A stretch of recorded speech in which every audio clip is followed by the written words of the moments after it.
He's just a businessman with a fancy suit. He won't actually touch me. You have no idea how much of you I already own." Imani didn't tremble when she walked down the aisle in her striking red and white gown. She trembled when Choi Sung-hyun leaned in, his dark tattoo visible against his neck, and whispered the one sentence that broke her resolve instantly.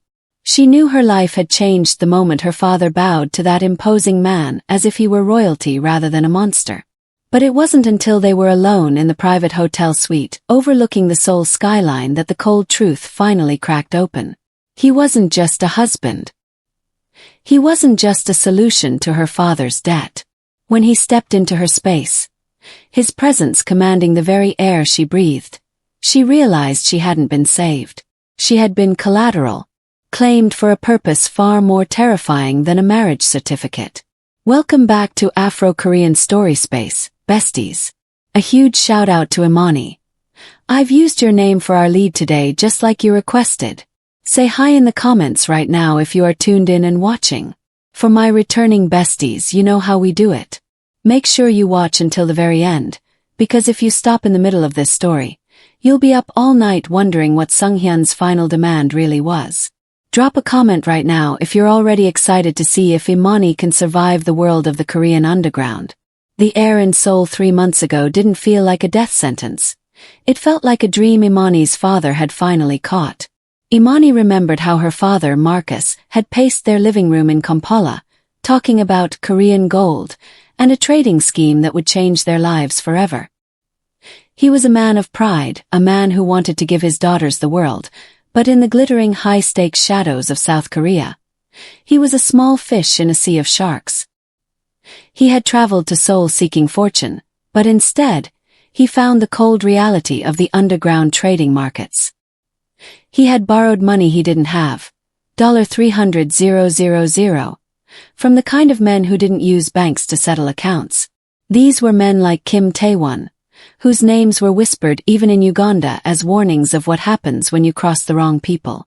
Imani had been with him on that trip, enjoying what she thought was a family vacation, until the night the hotel room door almost left its hinges. She could still see the terror on her father's face as 3 men in dark suits pushed their way in, their voices sharp and jagged as they spoke in Korean. Her father, a man she had always seen as a pillar of strength, had collapsed to his knees, bowing and scraping before them in a desperate plea for time. They didn't want time. They wanted their $300,000 or they wanted blood. They gave him 2 weeks to produce the money, threatening to fly to Uganda and burn their family home to the ground with her mother and sisters inside if he failed. The promise of wealth had turned into a promise of ash. Her father had sat on the edge of the hotel bed for hours, his head in his hands, weeping because he knew he was a dead man walking. It was then that the name Choi Sung-hyun first entered their lives. He wasn't like the thugs who had broken down the door. He was the shadow that controlled the thugs. He had appeared the following day, radiating a quiet, terrifying authority that made even the room's temperature seem to drop. He offered to pay every cent of the debt, but the price wouldn't be paid in currency. He looked at Imani with eyes that studied her like a prized acquisition and made his demand. The hotel room in Seoul still smelled of the expensive cigarettes the thugs had left behind, a lingering scent of the violence that was coming for them. Her father was a broken man, staring at the door as if expecting the flames to start licking the wood at any second. That was when Choi Sung-hyun appeared, not with a bang, but with a silence so heavy it felt like the walls themselves were bowing to him. He stepped into the room like a dark angel, his tailored black suit absorbing the dim light of the suite. He didn't shout and he didn't point weapons. He simply sat across from her father, crossing one leg with a grace that was both elegant and predatory. The dark, intricate tattoo on his neck seemed to pulse as he looked at the man who had gambled away his family's lives in an illegal trading scheme. Her father didn't just stand. He scraped and pleaded, his voice trembling as he realized he was no longer dealing with mere debt collectors, but with the man who ran the empire they served. Sung-hyun's eyes didn't stay on her father for long. They drifted to Imani, tracking her with a cold, calculated intensity that made the hair on her arms stand up. He spoke in perfect deep tones, explaining that Kim Tae-won's men were already preparing to travel to Uganda. He described the fire they would set, the way her mother and sisters would scream, and the way her father would be forced to watch it all through a video screen before his own light was snuffed out. "I am the only wall between your home and the ash," he said, his voice carrying a slight accent that felt like velvet wrapped around a blade. He offered a solution that was both a rescue and a kidnapping. He would pay the $300,000 immediately. He would ensure the men at the door never spoke her father's name again. But in exchange, he didn't want the money back. He wanted Imani. He demanded her as his bride, a permanent contract written in blood and silk. Her father didn't even look at her before he agreed, the words tumbling out of his mouth in a desperate rush to save his own skin. At that moment, as Sung-hyun's piercing gaze locked onto hers, Imani realized her father hadn't negotiated her safety. He had simply transferred her ownership. 6 weeks later, the humid air of Kampala was a distant memory, replaced by the sterile, biting chill of Seoul's private airport. Imani stepped off the plane with a new passport in her hand and the weight of her family's survival on her shoulders. She had left her mother and sisters in tears, the sound of their sobbing still echoing in her mind as she was whisked away in a black sedan with tinted windows. There was no room for mourning in this new life. There was only the contract. Inside the exclusive hotel suite, the air smelled of lilies and expensive floor wax, but to Imani it felt like a tomb. The women who dressed her were silent, moving with a clinical efficiency that stripped her of her last bit of agency. They pulled her hair into a sleek, low bun, pinning it so tight it felt like an anchor. Then they brought out the gown. It was a striking masterpiece of red and white, the heavy silk shimmering under the soft, golden lighting. To anyone else, the white symbolized purity and a new beginning, but to Imani, the crimson accents felt like a warning, a symbol of the danger she was walking into and the blood debt her father had signed in her name. As the stylist cinched the corset, Imani felt the breath leave her lungs.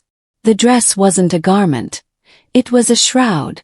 She stood before the full-length mirror, her skin glowing against the rich fabric, but her eyes reflected nothing but terror.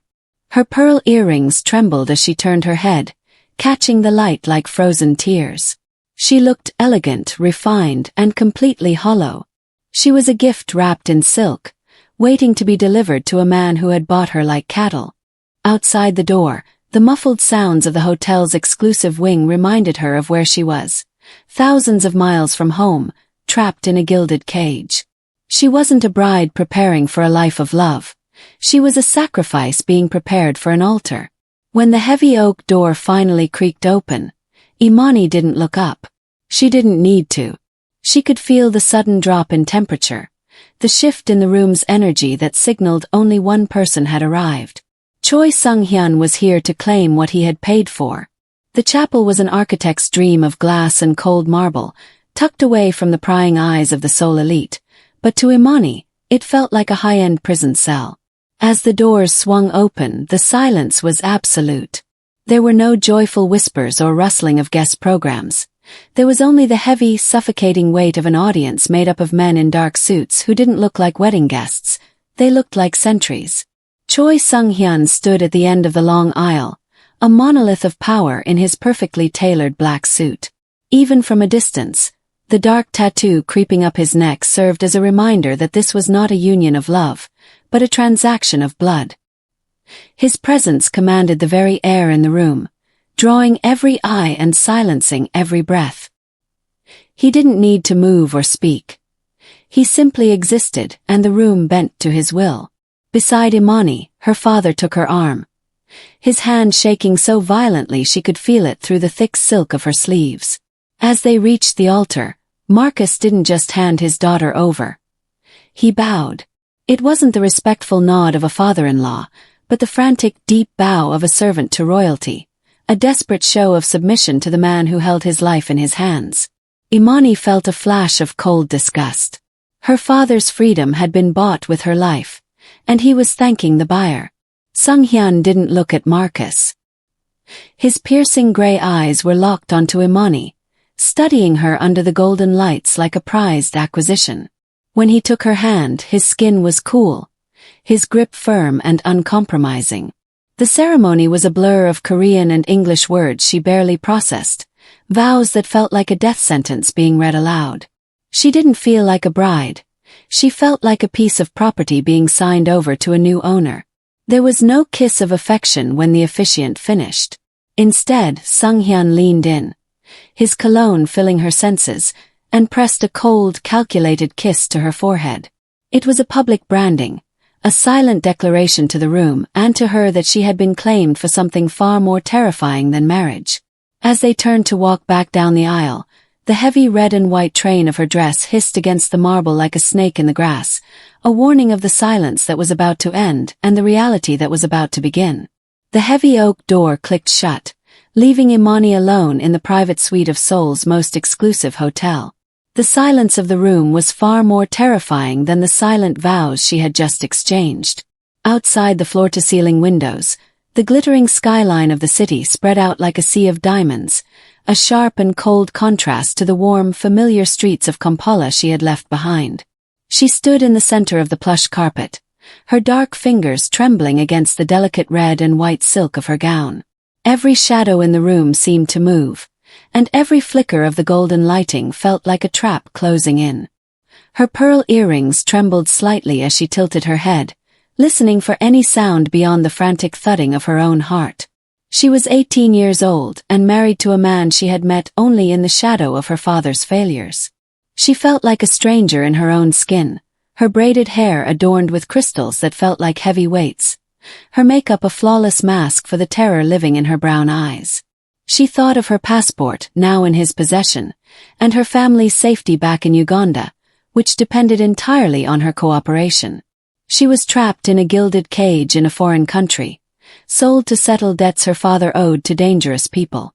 The luxury of the suite, the scent of expensive cologne and the soft glow of the lamps did nothing to ease the ice running through her veins. Then the sound came.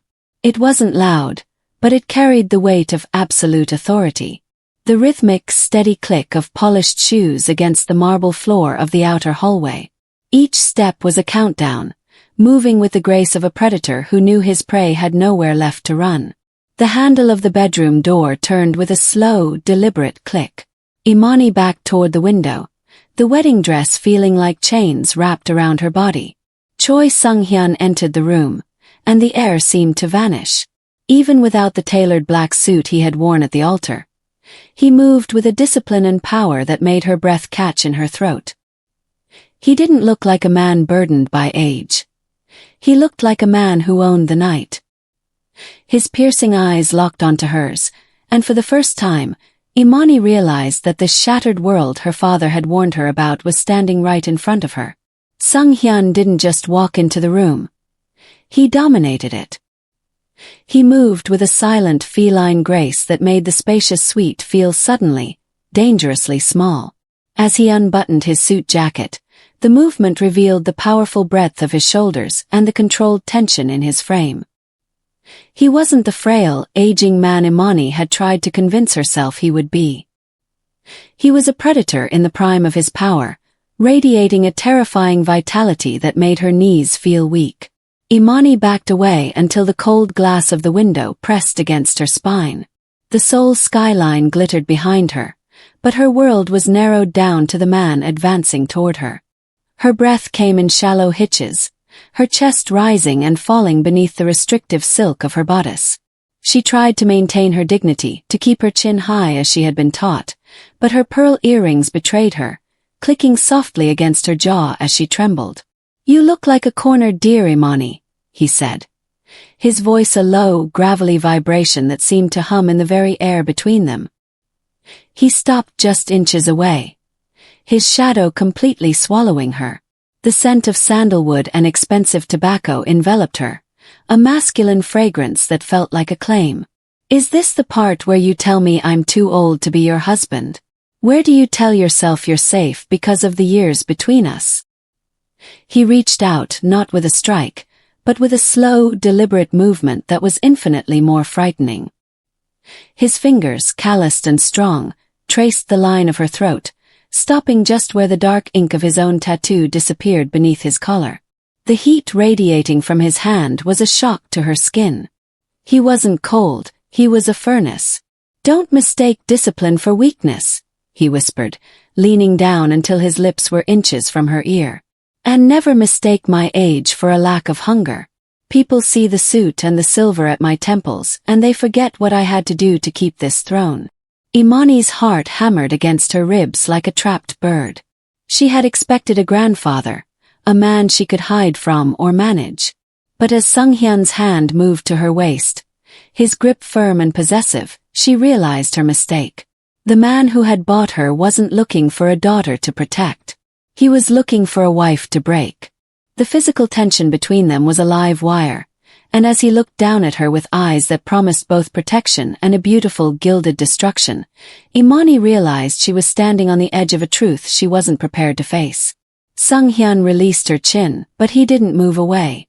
Instead, he walked toward a small mahogany bar, pouring 2 fingers of amber liquid into a crystal glass. The clink of the ice was the only sound in the room, sharp and final. He didn't look back at her as he spoke, but his voice carried a weight that made the walls of the suite feel like they were closing in. "You think this is about a number on a ledger, Imani? You think your father simply lost some money?" He turned, the glass held loosely in his hand. The golden light caught the edge of his jaw, making him look like a statue carved from shadows. "Your father didn't just borrow money. He stole hope from men who don't believe in mercy. Kim Tae-won didn't just want the $300,000 back. He wanted a message. He wanted to send your father's head back to Kampala in a box to show what happens when a foreigner tries to play in our streets." Imani felt a cold shiver race down her spine. She thought of her father's weeping face in that hotel room, the way he couldn't meet her eyes. She had known it was bad, but she hadn't realized they were standing on the precipice of a massacre. "I didn't just pay a debt," Sunghyun continued, stepping back into her personal space. The scent of the whiskey mingled with his sandalwood cologne. "I bought the lives of your mother and your sisters. At this very moment, Taewon's men are being watched. If I hadn't stepped in, your family home would have been reduced to ash before the sun rose today. I didn't buy a bride, Imani. I purchased the survival of every person you love." He took a slow sip of the drink, his eyes never leaving hers. "That is the price of your red and white silk. That is why your father bowed to me." He didn't see a son-in-law. He saw the only man in Korea powerful enough to call off the hounds. "You are not here because of a wedding. You are here because you are the collateral that keeps them breathing." Imani felt the last of her defiance crumble. The luxury of the suite, the beautiful gown, the glittering city outside. It was all a lie. This wasn't a marriage. It was a ransom. She was the human seal on a contract written in blood. Every breath she took in this room was a breath her family was allowed to take back home. "So," he whispered, setting the glass down on a side table and stepping so close she could feel the heat of his chest against her bodice. "Tell me again how wrong this is. Tell me you'd rather be back in Kampala, watching your world burn, instead of being here with me." The silence that followed his revelation was thick, heavy with the weight of the lives he now held in his hands.